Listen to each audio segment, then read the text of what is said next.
Guys, what's going on? It's Ash here coming at you today in Raid Shadow Legends. So, if you're new here to the channel, my name is Ash. I upload mediocre Raid Shadow Legends content every single day. If you're new to the game, I do have a download link if you guys want to go ahead and use it. You'll be hooked up with a free epic champion who's actually really good. His name is Vergis, and a ancient shard that is good for around 30 days after this video goes live, and it's not sponsored. I don't get anything out of it, but it will help you out on your raid journey. Speaking of raid journeys, even though we're going on 3 years of Raid Shadow Legends, it is far from too late to get started in this game. You're not like too far behind. This game is an immense amount of fun, and in today's video, I'm going to kind of show you around, because if we rewind back 3 years ago when I started this game, even though there's like triple the amount of content now than there was back then, it can still be, it was at that time, and especially now, a little overwhelming, kind of trying to digest and orient yourself as to what you should even be doing.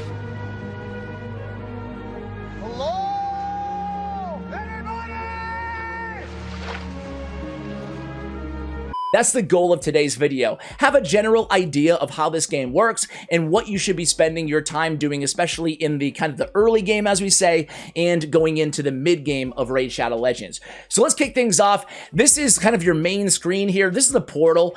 Mystery shards are going to be important. They're the worst kind of type of shard in the game, but again, important because you're going to get food. So if I summon a champion, it's probably going to be a crappy champion. You're not upgrading these champions to actually use them. You're upgrading these champions to sacrifice them, using them as food, as we say, to upgrade other champions in the tavern. More on that in just a moment. Ancient shards, void shards, and sacred shards. I'm going to open one just for the heck of it here, guys. These are the most rare shards. This sacred shard is the most rare shard you can open inside the entire game, and Grizzled Jarl is a very, very good champion. So this is where you're opening shards. This is also where you can do fusions and fragment summons. These are special events where you can unlock a champion for a limited amount of time by completing kind of quests or collecting different champions to sacrifice into one of those other champions.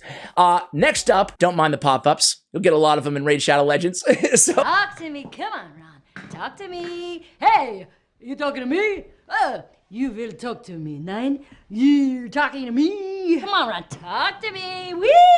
If we work our way clockwise here, the Great Hall is this area where you can upgrade these specific categories to give a stat boost everywhere in the game to all of your champions of these affinities. There are 4 affinities in the game. If I push over, Magic, Spirit, Force, and Void, they have, you know, sometimes a little bit of a better matchup, extra chance at landing a debuff or a critical hit or more damage if you're, say, a Magic going into Spirit or a Spirit going into Force. Void affinity are a little bit harder to get those champions, but they're neutral, so you don't have a bad or a good matchup. But either way, on the Great Hall, you upgrade these areas and they give you stat bonuses. You upgrade your Great Hall through only the Classic Arena. However, these stats will apply everywhere in the game. So Arena is going to be very important to do even early on. You always want to kind of be working on the Arena, and you get these Arena tokens, which refill to full throughout the day. You get 1 token per hour there in the Arena. So moving along here, the Tavern is where you're going to be upgrading your champions, ascending your champions, upgrading their skills, upgrading their ranks. These are pretty intuitive once you spend a few days playing the game, but essentially here, if you start out with let's just start out with a random champion. Let's say I wanted to upgrade, let's just go with Vala. I wanted to upgrade Vala. I have to look at her skills. Each of these requires a skill tome. So you can see the skill levels right over here. This is what I'm upgrading by using these skill tomes. Ascending is going to give me a small stat bonus, but it's also going to open up accessory slots, which we'll talk about in a little bit later in the video. Essentially, more slots to put more gear on these champions to make them even more powerful when you fully ascend them. So ascension is also really important. And then rank simply upgrades their level, and once you upgrade their rank, it unlocks new levels every star that we go up for each of these champions. But if you loved me, why'd Man, I'm getting a lot of pop-ups today. Gee. We have the Guardian Ring. So the Guardian Ring has a sparring pit where you can always upgrade your champions that are just chilling there in the sparring pit. You have faction guardians, essentially kind of like the Great Hall. You're giving a boost, but this time it is faction dependent. So if you have duplicate champions, you can see all the epics I have here, for example. All of these epic champions in the Bannerlord faction is going to receive a stat bonus. So that is Faction Guardians, Empowering and Unbinding, and Token Trader. You don't really have to worry about in the early game. That will be pretty apparent what these are for as you progress in the game, but I'm not going to cover them in a beginner's guide video. You really shouldn't be touching those areas as a beginner to the game. Even Faction Guardians is more of kind of a mid to end game feature. All right, moving right along here, we have our champion screen that just has your own champions that you've already unlocked. We have our index where we can see every champion inside the entire game. As you unlock a new champion, a little red dot will appear, and then you can go ahead and check them out. Note that all the champions in the champion index are fully leveled up, so you can see their stats as if they were fully maxed to make those decisions on whether you want to upgrade those champions. So you can check out all the champions. I like to, as a new player, I like to kind of just mess around and take a look at other champions and start to familiarize myself with their skills, kind of what they're bringing to the table if you do unlock them in the future. Next is our clan. Well, it's just our clan, right? We have clan members. You can see everybody's power. We have our ranking, our global ranking as a clan. Currently, we're 116 in the world, my clan. Shout out to Elite Force Legends. So we're not going to spend a lot of time going over clan quests and clan shops, but essentially you can work together as a clan and as an individual, get gold, clan gold, that you can use in the clan shop. But again, I wouldn't spend a lot of time worrying about this in the early game when you're just starting out. Challenges are something that you should be paying attention to. Start with challenges fairly early in the game so you don't get caught behind like I did later in the game if you ignore them. And then when we look at quests, guys, quests is something that I tell every new player, this is something you should be looking at a lot. If you don't know what to do in this game, quests will give you that direction. So we have regular quests, daily quests, weekly quests, and advanced quests on top of monthly. So a lot that you can be doing here, and again, is pretty self-explanatory. Purchase an item in the market. You don't know where the market is? Click go, boom, it brings you right to the market. I'll purchase. I really don't want to purchase that. I'll purchase a mystery shard. Boom, I have it. Go back to the quest and I claim my reward. So again, quest is something that you can always go back to if you're just unsure about what to do, where you are in the game at any given moment. Never ignore quests. They have really, really good rewards and it will give you good direction overall. So the mine is something that I would recommend people go ahead and use your gems to upgrade eventually in the game. Over time, if you do enjoy this game, if you plan on spending a lot of time in Raid Shadow Legends in the long term, it will eventually pay for itself and then give you more rewards in the future. And lastly, at least in terms of the map, we have the Forge. Don't ignore the Forge. Unlike the market, there's really good artifacts to be had here. As a matter of fact, some of the best artifacts that you pull inside the entire game will come from the Forge. More on that in just a moment. So guys, if I can draw your attention to the top of the screen here, we have our energy up in the upper left-hand corner. These are all kind of our currencies in the game. Energy is what it costs to do battle in dungeons and in campaign inside the game. You have our arena tokens, which we talked about earlier. This is what you can use to fight in the arena to upgrade your Great Hall. We have our tag team arena tokens, which is a 3-team arena feature inside the game. And then we have our silver, which we can use to upgrade artifacts and champions and pull shards. Pretty much everything in this game costs silver. And then we have our gems, which is more of our premium currency inside the game. After that, we have our inbox. This is where all of our gear and our loot goes. We also have all our rewards goes there as well. If you use the download link that I have for you guys, you'll get your epic champion inside the inbox. We have our chat, global chat, clan chat as well. And then if we click on battle here, you guys will see there's a lot more to do than what we talked about already. I'm going to go through these really quickly to talk about what you should be kind of, again, focusing on early on. So Doom Tower is one of the more end game features they just added this year into the game, or last year, I should say. So you don't have to spend a lot of time on Doom Tower early on, but I would encourage you guys to go ahead and build a team strong enough to get to Secret Room 1, SR1, on Doom Tower normal. Eventually, you're going to get fragments of this champion called Archmage Helmet. He's a very, very powerful, one of the best epics in the game, champion to get your hands on. So you are going to want to go ahead and build a team that is capable of clearing Secret Room 1 on normal difficulty, okay? You won't get that champion on hard difficulty, even if you can do it. He is only for normal difficulty, and he's very good. So definitely focus on that. Clan bosses, you definitely want to focus early on Demon Lord. Hydra clan boss is more end game, still worth kind of messing around with, seeing what you can do, but he's very challenging, or they are very challenging, multiple heads. Demon Lord, though, you do want to go ahead and assemble a team. You and your clan work together to take down this big clan boss, and you can get access to gear that is only available in clan boss immortal and cruel artifact sets. Also, you can get access to one of the only ways to actually farm, viable ways to farm legendary skill tomes and sacred shards, which are the two most rare resources inside the entire game in Nightmare and Ultra Nightmare. You're not going to get there immediately. It's going to take you some time, but you do want to get there eventually, not just to help out your clan, but to have access to all those premium resources.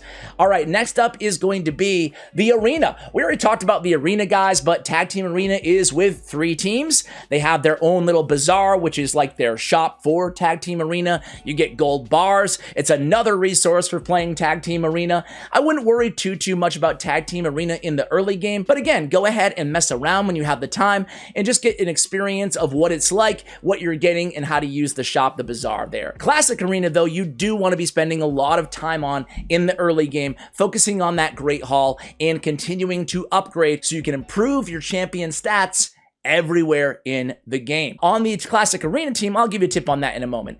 Faction Wars. Faction Wars, you need to do pretty early on as well. So Faction Wars, you can only use champions of one specific faction. For example, Lizardmen. I can only use Lizardmen in this battle. However, and I'm out of keys, so I can't even show you. However, it's really important to focus on, even if you can only clear a couple stages of these Faction Wars, because you're going to be getting Bloodstones. Bloodstones, going back to the Forge, is a very, very important resource that you can use to forge good artifacts, okay? So do not ignore the Faction Wars only because it will allow you to forge artifacts, specifically Perception, which you should definitely focus on in the early, the mid, and the end game. One of the best artifact sources in the entire game. It gives you accuracy, and accuracy, especially when you're starting out, is a tremendous a stat to have a lot of. Accuracy helps you land everything in this game. Land all your debuffs. Accuracy will help you reduce the enemy's turn meter. Accuracy, anything that you're doing, any time that you're doing anything to any enemy other than damage, you need accuracy to pull it off, okay? So Perception, very good. Also having accuracy aura champions. Each champion, not every champion, but a lot of them have an aura. For example, we go to, let's see, Kreela Witcharm. She doesn't have an aura. Ninja doesn't have an aura. Who has an aura? Vlad the Nightborn, aura. Increase allied crit rate in arena battles by 30%. So auras are only applied to the leader of the team. We'll talk more about that in just a moment, but back on track here. Looking at the dungeons. Where to start in the dungeons. All of these Arcane Keep, Magic Keep, Void Keep, Force Keep, all of these keep, Spirit Keep, they're only open basically every so often. They rotate throughout the week, and that's where you're going to get potions to ascend your champion. We talked about Ascension when we took a look at the Tavern, right? These are the traditional dungeons. Ice Golem's Peak, Dragon's Lair, Fire Knight's Castle, Spider's Den. In the early game, I would focus mainly on Dragon's Lair. Speed and accuracy and lifesteal are 3 of the best artifact sets, especially in the early and the mid game, but they're still viable even in the late game. So Dragon's Lair is a great place to start, also considered to be the easiest of the 4 major OG dungeons in the game. Also, Spider's Den is something that you're going to want to be focusing on rather early. Not only is it the best place to get accessories to sell for silver, aka the best place to get silver in the game is Spider's Den, but also this is the only place you can get accessories or farm accessories for your champions. So what do I mean by accessories? I didn't even show you the champion screen. But campaign is the last spot that we talk about on the campaign or on the dungeon map. Campaign is where you're going to go ahead and progress, not just to get nice rewards, but also to level up your champions. So on brutal difficulty, you can see right behind me here, brutal, the best place to level up any food, any champion in the game is going to be stage 12 or level 12, stage 3 of the campaigns. That's the best bang for your buck in terms of experience versus the amount of energy it costs you to level up your champions. I will note too that there's this little there's an XP boost, right? The amount of XP your champions earn in battles is increased by 100%, so doubled. XP boosts are essential in this game anytime that you're going to spend a lot of energy, a lot of time campaign farming, right? Because you're campaign farming to get experience. That's the main reason for campaign farming, whether it's on your food that you're going to sacrifice to upgrade your champions, or whether it's just upgrading a champion that you want to upgrade, leveling up a champion that you want to upgrade. So make sure you have an XP boost before you spend a lot of energy. That way you can get double bang for your buck. That's very important. All right, I mentioned the champions really quickly here. I talked about accuracy, talked about accessories. Listen, guys, I'm going to keep it simple in this video. We have our gauntlets, we have our chest, and we have our boots, right? We don't want flat stats aside from speed on the boots. You can only get speed as a main stat on an artifact on your boots. It kind of makes sense intuitively, right? You're running, you got boots on, or running shoes, either way. So speed on boots is good, but on your chest, you're looking for percentages. Attack 60%. Not a flat stat. I don't think I even have any flat stats, but this is what it looks like here. Attack 265. Now that's always going to be the case on my weapon, right? HP always on helmet. Defense always on shield. These are flat stats, but on my gauntlets and on my chest, I can get percentages. Percentages are better in this game than flat stats. And these are the ring that is open to everybody to go ahead and equip, but the amulet is only unlocked when you're 5-star ascended. When you're fully ascended, 6-star ascended, you unlock your banner, okay? So that's kind of how we're building champions. On any of your damage dealers, the first thing I need to tell you guys, make sure you have crit rate or crit damage, crit rate in the early game on your gauntlets. Crit rate percentage, very important. You want all of your nukers in this game. Anybody that you want to be dealing damage, before you prioritize attack or anything else, you want to get that crit rate to 100%. Very, very important, okay? So that is tip number 1. I'm going to give you 10 quick tips. Crit rate 100% on your nukers. Easy. Number 2, you don't have to spend in this game to compete. Forget everything that you've heard. I don't care what anybody says. I've seen so many free-to-play players throughout the years, get to the end game in Raid Shadow Legends. This game is all about enjoyment. I'm not going to, go on a long speech about this, a long monologue, but suffice it to say, guys, eventually you're going to have access just by playing the game to a bunch of amazing champions such as Syl of the Drakes, Vizix the Unbowed, Dark Elhain, and many, many more. Archmage Helmet. Kale is a great champion in terms of early, mid-game, one of the starting champions, right? So those champions, you're going to get either way. So never feel pressured to have to spend a ton of money in this game. I have a free-to-play account. Granted, I spent a lot of money on this account. It's fun, it's great, whatever, my own decision. But I have a free-to-play account that I enjoy just as much as this account, and I haven't spent $1 on that account, okay? With all due respect, shut the hell up. I don't want to hear that. Number 3, focus on getting your first champion to 6 stars as your first priority. So starting champion Kale, Aethel are my particular favorites, or Elhain. I do think that Galek's a little bit worse than those 3, just my opinion. Try to get that champion to 6 stars. It's going to take you a while. It's going to take you a couple weeks of grinding, maybe even a month of grinding, depending on how much you play. Focus on getting one champion fully ascended, 6-star. That way you can put the amulet and the banner on them, and then the game will start to open up more. It'll become easier every other champion that you do that for, right? Next tip, focus on building one team and a balanced team. So what is a balanced team? Let's just kind of look at the team that I'm using right here, right? I have a speed booster, I have a crowd control champion, I have a debuffer, and I have a nuker. You don't want a team of just like 4 nukers, right? And this will help you in deciding which champion to upgrade next. You want a champion with increased defense or ally protect or strengthen buff to keep your team alive. That's a support champion, or a reviver, a healer. That's support. You need support on your team. There's also speed boosters, kind of a hybrid champion. There's crowd control champions, champions that stun, champions that sleep, champions that freeze the enemy team, right? Having one of those components in this team, it's Prince Kymar. You can see him right now. He's going to apply the sleep debuff to all the enemies right there.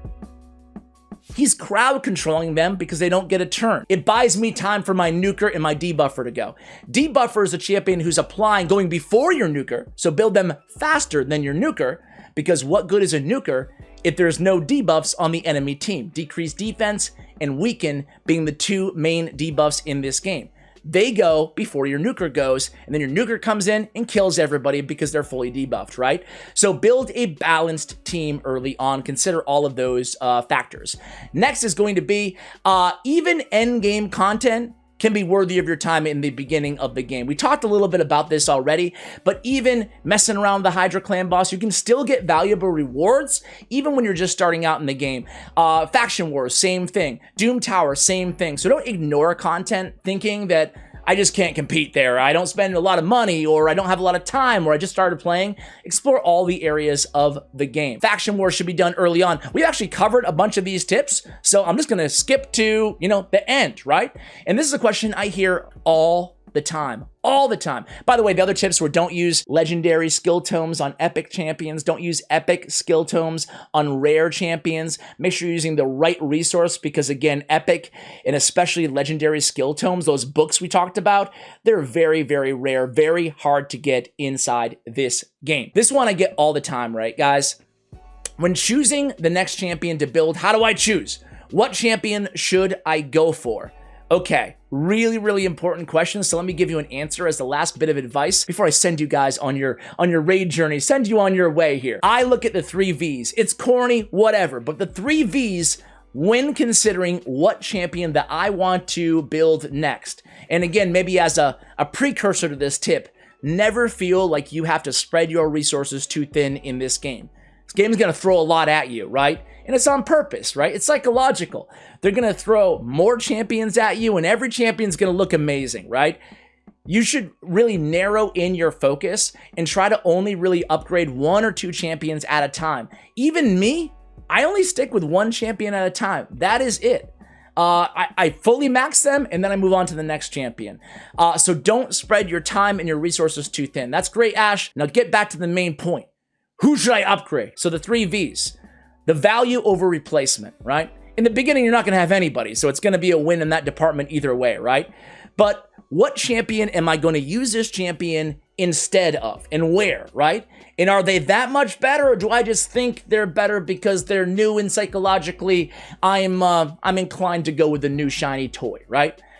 So overall value over replacement. Number 2, versatility, right? Simple. How many areas am I going to be using this champion inside the game? That's it. How many areas? If you're going to be using 1 champion in 4 areas and 1 champion in 1 area, even though that 1 champion might be a lot better in a vacuum, you should go with a champion that you're going to use a lot more in different areas. It will have a larger overall impact on your account. And tip number 3 is end game viability, right? So I don't know about you guys, but I'm not in it for the short term. When I pick up a game, and I'm not watching a 25-minute YouTube video, I know one thing for damn sure, right? I'm going to stick with the game for a bit, right? I'm going to, especially if I'm investing any money, especially if the game looks pretty cool, right? So if you make that decision that you want to play this game for a while, I always think about, can this champion last me a while? If they can't, if it's a champion, like there's some really good champions that you can pick up just from the campaign in Raid Shadow Legends. So the campaign here, let me show you a few, right? And you should pick up these champions. Nothing against them. A champion like Shield Guard is pretty solid, right? You can help you out a lot farming masteries. A champion like War Maiden, very, very good. A decreased defense debuffer for your team. We just talked about the need to have somebody setting up your nuker. War Maiden can be that. We also have another one here in stage 12. It's Diabolus. She's a great control champion. She has increased speed and she has decreased turn meter of all enemies. So these are great champions to get, but they're not very endgame viable. So with these champions, sure, you can take them to 6 stars. There's nothing wrong with that. But I would also be inclined to consider just taking them to 5 stars.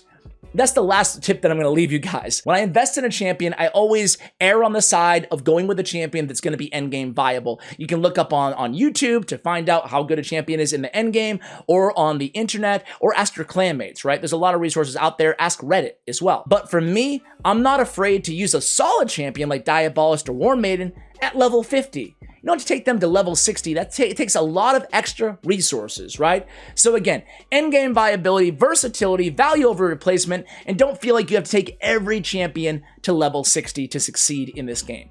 Guys, I hope you found this video a little bit helpful. Let me know if you did. Let me know if there's any additional questions that you have. I'll try to answer them in the comments below. Thank you so much for watching, and good luck on your Raid Shadow Legends journey.